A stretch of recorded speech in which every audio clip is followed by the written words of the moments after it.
खुले गड्ढे में गिरने से युवक के पेट में घुसी सरिया। पिलर निर्माण कर्मियों के कारण हुआ था हादसा। मामला दर्ज कर पुलिस ने शुरू की आगे की कार्यवाही।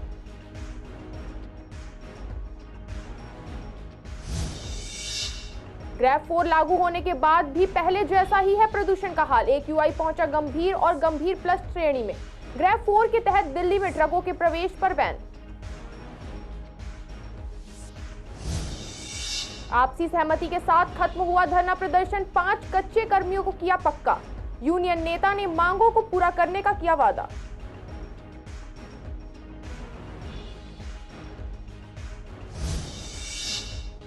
बदमाशों ने हथियारों के बल पर की लूटपाट। अपराधियों की पहचान के लिए लगाई गई टीमें। मामला दर्ज कर आगे की जांच जारी।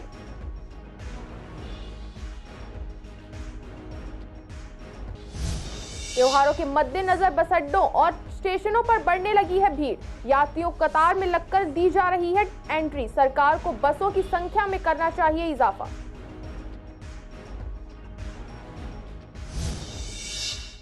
नमस्कार, स्वागत है आपका पूर्वी दिल्ली खास में। कुछ खास खबरों के साथ करते हैं बुलेटिन की शुरुआत।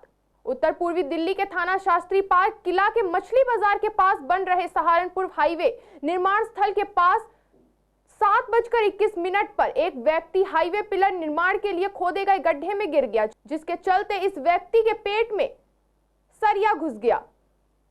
घायल व्यक्ति को JPN अस्पताल में भर्ती कराया गया। कड़ी मशक्कत के बाद डॉक्टरों ने इसके पेट से सरिया बाहर निकाला।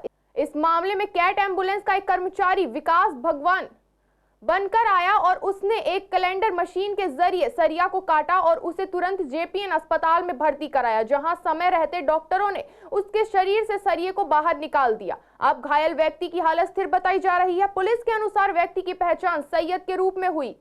वहीं इस घटना के चलते एम्बुलेंस कर्मचारी विकास का कहना था कि सहारनपुर हाईवे मार्ग पर मछली बाजार के सामने पिलर निर्माण करने वाली कंपनी के लोगों की लापरवाही के चलते यह हादसा हुआ। ये गड्ढा काफी दिनों से ऐसे ही खाली छोड़ रखा गया था। इसकी वजह से सड़क पर लंबा जाम भी लगा रहता है और ये हादसों को भी दावत देता है। इस गड्ढे में सरिये खुलेआम छोड़े रहते हैं, जिसके चलते ये हादसा हुआ है। इस गड्ढे के पास सुरक्षा की दृष्टि से कोई रुकावट के इंतजाम भी नहीं है। फिलहाल पुलिस ने IPC की धारा 336 और 37 के तहत मामला दर्ज कर आगे की कार्यवाही शुरू कर दी है। दिल्ली NCR में लगातार हवा खराब होती जा रही है। इसके चलते रविवार से ग्रेफ 4 चरण में पाबंदी लागू कर दी गई है। हालांकि इसका भी असर अभी तक दिखाई नहीं दे रहा है। केंद्रीय प्रदूषण नियंत्रण बोर्ड यानी CPCB की ताजा जानकारी के मुताबिक राष्ट्रीय राजधानी दिल्ली में AQI गंभीर और गंभीर प्लस श्रेणी में पहुंच गया है। इसके चलते ग्रेफ 4 के तहत दिल्ली में ट्रकों के प्रवेश पर बैन लगा दिया गया है। इस दौरान सिर्फ आवश्यक सामान वाले और CNG वाहनों पर कोई प्रतिबंध नहीं रहेगा। इसका जायजा लेने जब हमारे संवाददाता विवेक पठानिया अप्सरा बॉर्डर पहुंचे तो देखा कि दिल्ली में केवल जरूरी कार्य के हैवी वाहन आ रहे थे। साथ ही पाया कि चेकिंग के लिए कोई भी संबंधित अधिकारी टोल से लेकर शाहदरा फ्लाईओवर तक मौजूद नहीं था। इस समय मैं मौजूद हूं अप्सरा बॉर्डर पे, जहां पर दिल्ली में एंट्री कर रहे हैवी वाहन जिनको बढ़ते प्रदूषण के कारण में उस पर रोक लगाई गई है। आज देख सकते हैं, आज दूसरा दिन है दिल्ली के अप्सरा बॉर्डर टोल प्लाजा पे मौजूद हूँ। यहाँ पर अभी हमें खड़े आधे घंटे से ऊपर हो गए, लेकिन कोई भी वाहन बड़ा आ नहीं रहा जो डीजल का हो। ज़रूरी वाहन को ही एंट्री में प्रवेश मिल रहा है और दूर तक देखा जाए तो, लेकिन कहा जा रहा है कि दिल्ली ट्रैफिक पुलिस और तमाम अधिकारी टोलों पे मौजूद है, बॉर्डर पे मौजूद हैं, लेकिन यहाँ पर देखा जा रहा है अप्सरा बॉर्डर पे आज दूसरे दिन पे भी कोई अधिकारी मौजूद नहीं है। कैमरामैन महेंद्र बोरा के साथ मैं विवेक पठानिया, CCN लाइव। पिछले 5 महीने से लगातार MCD कर्मचारी CM आवास पर अपनी मांगों को लेकर धरना प्रदर्शन कर रहे थे, जिसे सोमवार को आपसी सहमति के साथ खत्म किया गया। आपको बता दें कि सोमवार को मेयर शैली ओब्रॉय ने कर्मचारियों की मांग को माना और तुरंत 5 कच्चे कर्मचारियों को पक्का किया। ऐसे में स्वच्छता यूनियन के नेता RB ऊंटवाल ने सहमति और खुशी जताई कि उनकी मांगों को पूरा करने का वादा किया गया है, जिससे सभी कर्मचारियों ने धरना पूर्ण सहमति के साथ खत्म किया है।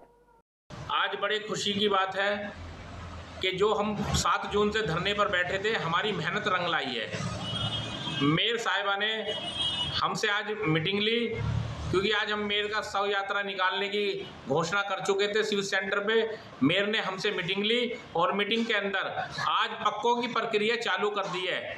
पक्कों की प्रक्रिया इस प्रकार चालू हुई है, 5 लेटर पक्कों की ज्वाइनिंग के उन्हें दे दिए हैं, ऑफर लेटर जिन्हें हम कहते हैं, और वो काम स्टार्ट हो गया और मेयर ने कहा है कि अब शीघ्र ही जल्द से जल्द हम लोग अपने कार्य को और तेजी गति से काम करेंगे और जल्दी से जल्दी हम पक्का करने का प्रयास में लग गए हैं।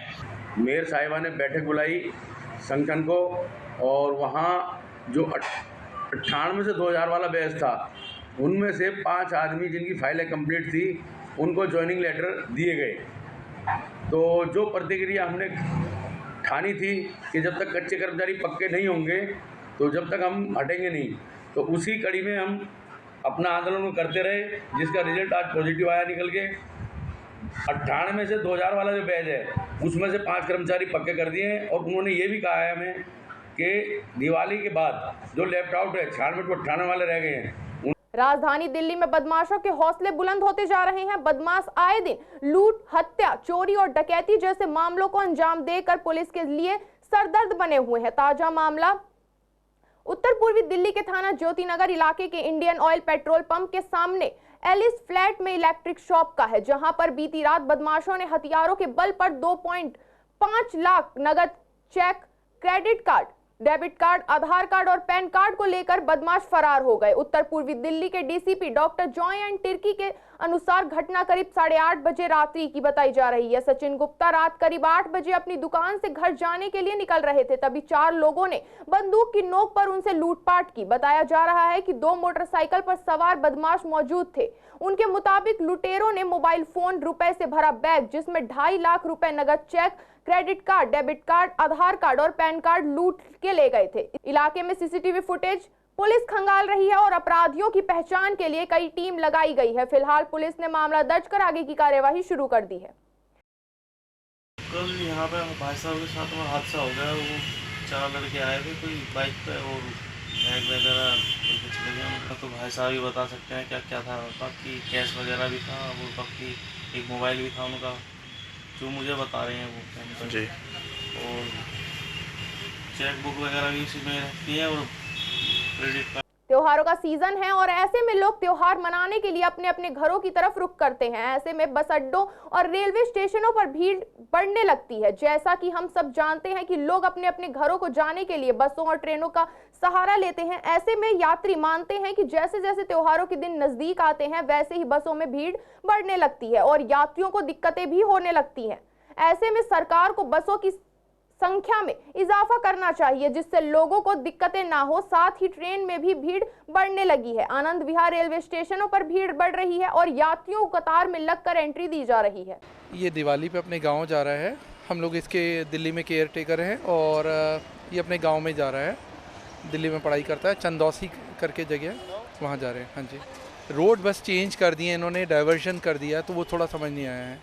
ऐसा महसूस हो रहा है शायद कि शायद रश आवर्स हैं तो शायद माइट भी शॉर्टेज रहे। हाँ जी, वो थोड़ा कन्वीनियंट होना चाहिए क्योंकि इस वक्त फेस्टिवल सीज़न में इनिशियल 1 वीक और बाद में 1 वीक में ऐसा कुछ इन्हें एनहांस करना चाहिए। हाँ, बस से बढ़ानी चाहिए। एक्चुअली मैं मुंबई से आया था और मेरे को ना जो वहाँ पे ट्रैवलिंग करी थी रेलवे में, वो मेरे को बहुत प्रॉब्लम करी थी वहाँ पे कि अगर अपने को वॉशरूम जाना है तो वॉशरूम के अंदर भी बंदे बैठे हुए थे, तो वहाँ पे हमको ये चीज़ें बहुत परेशानी करनी पड़ी। अपने को फैसिलिटी देनी चाहिए उसे, आपको लिमिटेड टिकट देनी चाहिए उसे कि इतनी सीटें हैं तो इतनी टिकट दो। वो अनलिमिटेड टिकट देने के बाद वो भेज रहे हैं लोगों को, वहाँ पे फिर इतनी सारी भीड़ हो जा रही है कि लोगों को बहुत सारी परेशानी झेलनी पड़ रही है। बहुत सारी दिक्कत होती हैं। मैं एक्चुअली पहली बार मैं जर्नल में आया था। जर्नल में तो बहुत सारी दिक्कतें हैं, बहुत ज़्यादा। अगर टिकट कंफर्म होती तो हम एक सेपरेट आ जाता है। मैंने टिकट करवाई थी, मेरी कंफर्म नहीं हुई, उसके बाद फिर जनरल में आया। जनरल में बहुत सारी प्रॉब्लम हुई थी। दिक्कत है यही, पब्लिक क्राउड ज़्यादा होता है। हाँ, फेस्टिवल के टाइम पे कल यानी 6 अक्टूबर की रात तकरीबन 8 बजे 4-5 लड़के जो कि बिकम सिंह कॉलोनी निवासी थे, सभी हर रोज की तरह शराब पीने के लिए बिकम सिंह कॉलोनी स्थित बड़े नाले के पास शराब पीने जाते थे, जिसके बाद नशे की मस्ती करते हुए एक युवक का पैर फिसला और वो नाली में गिर गया। तभी सागर उसे बचाने के लिए कूदा और वो भी डूबने लगा। तभी पास खड़े जतिन उर्फ गोलू जो कि वीडियो बना रहे थे, उन्हें ढूंढना शुरू किया। काफी देर तक दोस्तों के ना मिलने पर गोलू ने शोर मचाया और 1 घंटे के बाद वहां पुलिस और फायर ब्रिगेड की गाड़ियां आई।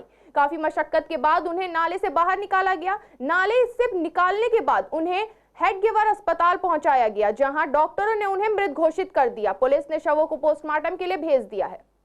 नहीं, देखिए, जो सुनने में आया है, जो दूसरे तीसरे बच्चे ने बताया कि वो वीडियो बना रहे थे वहाँ पर, उसमें से एक बच्चा बबलू था, उसकी चप्पल गिर गई, स्लिप हो गया वो पैर, और वो चप्पल को निकालने के लिए जैसे ही अंदर गया तो वो नाले में स्लिप हो गया।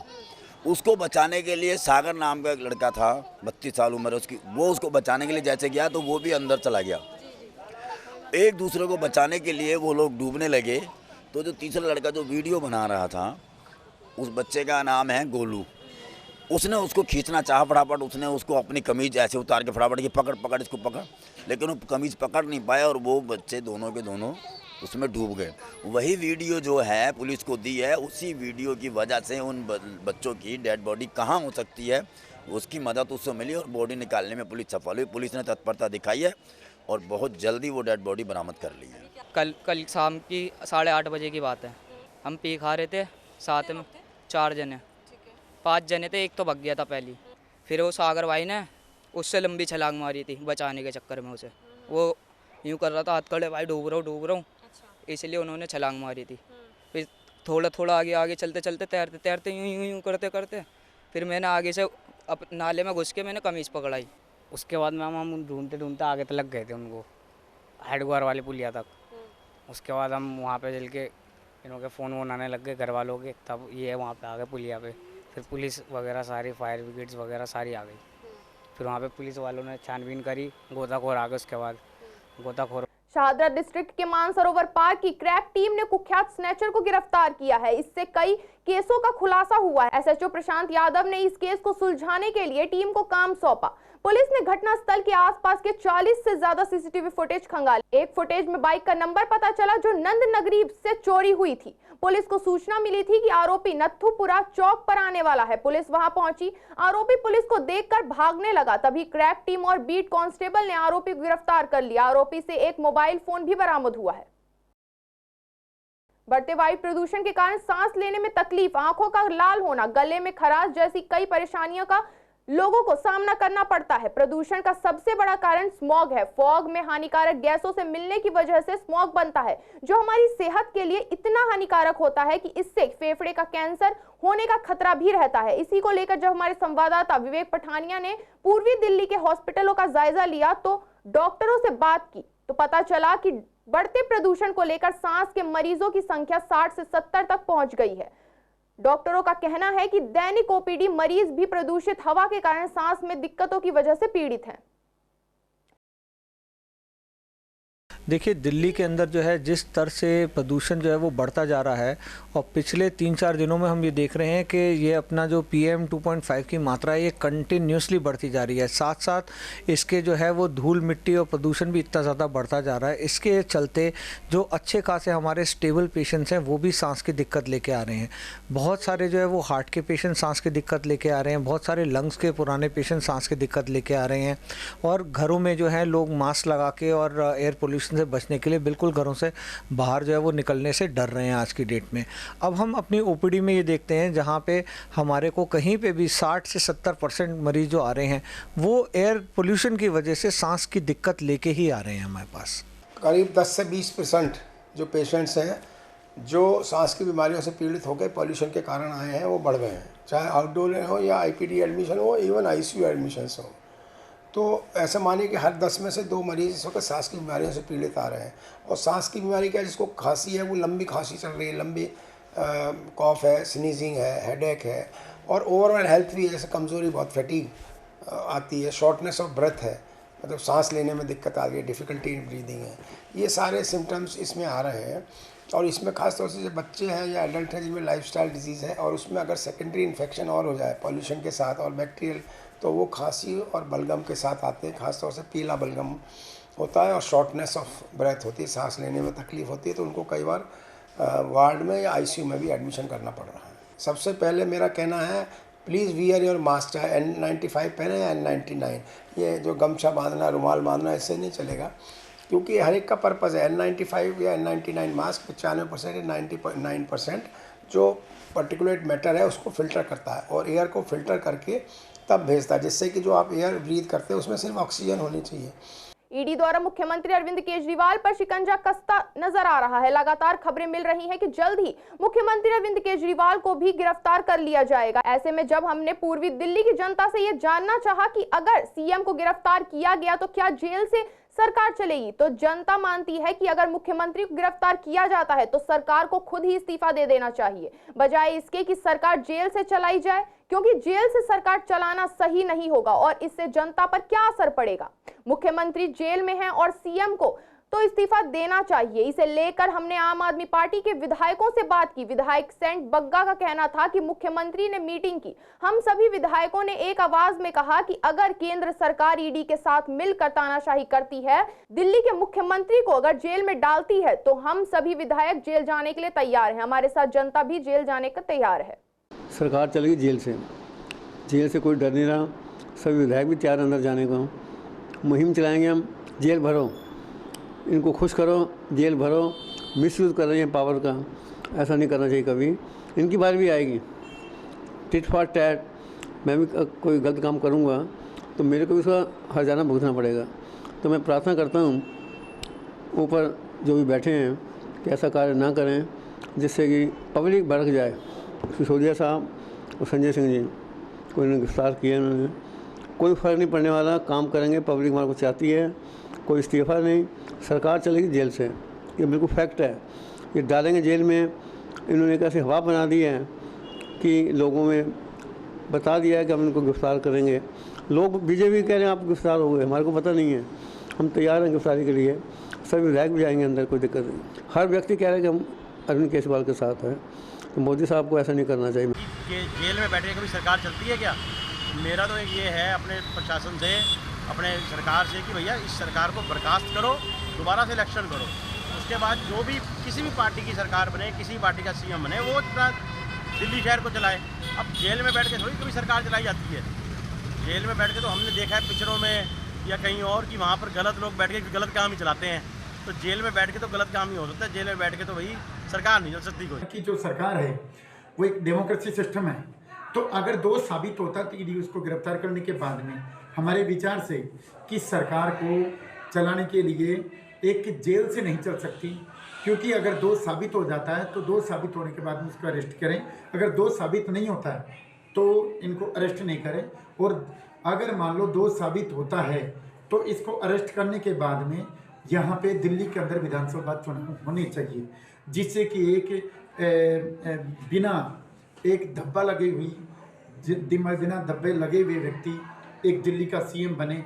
ईमानदारी की वो ये बात कर रहे हैं और फिर उनके ऊपर आरोप लग रहा है और फिर वो सरकार चला रहे हैं, तो मेरे हिसाब से उनको सरकार में नहीं। दिल्ली वालों का इन दिनों प्रदूषण के कारण सांस लेना दुश्वार हो रखा है। लगातार जहां प्रदूषण बढ़ रहा है, वहीं सरकार के नियमों की भी धज्जियां उड़ती नजर आ रही हैं। आपको बता दें कि शकरपुर में सीवर का काम काफी समय से चल रहा है, लेकिन यहां पर सारा कंस्ट्रक्शन मटेरियल यूं ही खुलेआम पड़ा रहता है, जो कि कहीं ना कहीं सरकार के नियमों की धज्जियां उड़ाता नजर आ रहा है। स्थानीय निवासियों का कहना है कि दिल्ली में वैसे ही इतना अधिक प्रदूषण है, साथ ही सरकार द्वारा बनाए गए नियमों की भी अनदेखी हो रही है और इन नियमों का पालन भी नहीं किया जा रहा है, जिससे प्रदूषण कम होने की बजाय और अधिक बढ़ता जा रहा है। मैं तो चाहता हूँ ये जो बस स्टैंड है इसको भी थोड़ा आउट करा जाए राजधानी से। पोल्यूशन है, यहाँ इंडस्ट्रियल एरिया भी यही है, ये भी चल रहा है, प्लस में ये बस अड्डा भी चल रहा है, और जितने भी दिल्ली एनसीआर वगैरह के ऑटो वगैरह सब यहीं आ रहे हैं। पोल्यूशन यहाँ सबसे ज़्यादा बिल्डअप हो रहा है, उसको आप कैसे कवर? आनंद विहार पटपड़गंज, यहाँ सबसे ज़्यादा बिल्डअप हो रहा है पोल्यूशन। हाँ, उससे ऑड-इवन लागू भी करा था बीच में, हर साल ही करते हैं, बट उससे कोई रिजल्ट बेस्ट नहीं है। लोगों की सांस घुट रही है, मर रहे हैं। पुरानी गाड़ियाँ, इतनी पोल्यूशन गाड़ियाँ हैं इसमें, सरकारी इतनी गाड़ियाँ हैं इसमें पोल्यूशन वाली। अंदर गाड़ी आ रही है, यहाँ बड़े बड़े अधिकारी बैठे हैं और सरकारी गाड़ियों से इतना पोल्यूशन निकलता है, इसका कोई कहीं नोटिस नहीं करता कोई। मेरा ये कहना है, अगर सरकार कोई एडवाइजरी जारी करती है वो सभी के लिए लागू होना चाहिए। ये खाली प्राइवेट इंडिविजुअल के लिए लागू है, सरकारी काम में कोई बाधा नहीं। तो ऐसा नहीं होना चाहिए। ये जो एडवाइजरी निकाली गई है ये बिल्कुल सरासर गलत है, आम पब्लिक के लिए बहुत नुकसानदायक है। जो प्रदूषण जो हो रहा है वो आम जनता के लिए प्रदूषण ये नजर आ रहा है। सारे काम रोक दिए गए हैं, कोई मकान नहीं बना सकता। और जो सरकारी डिपार्टमेंट में जो काम चल रहा है उसमें प्रदूषण नहीं हो रहा, उसका काम चलते जा रहा है। ये बेकार क्यों हो रहा है जनता के साथ? आज के बुलेटिन में केवल इतना ही। ऐसी तमाम खबरों के लिए देखते रहें पूर्वी दिल्ली खास।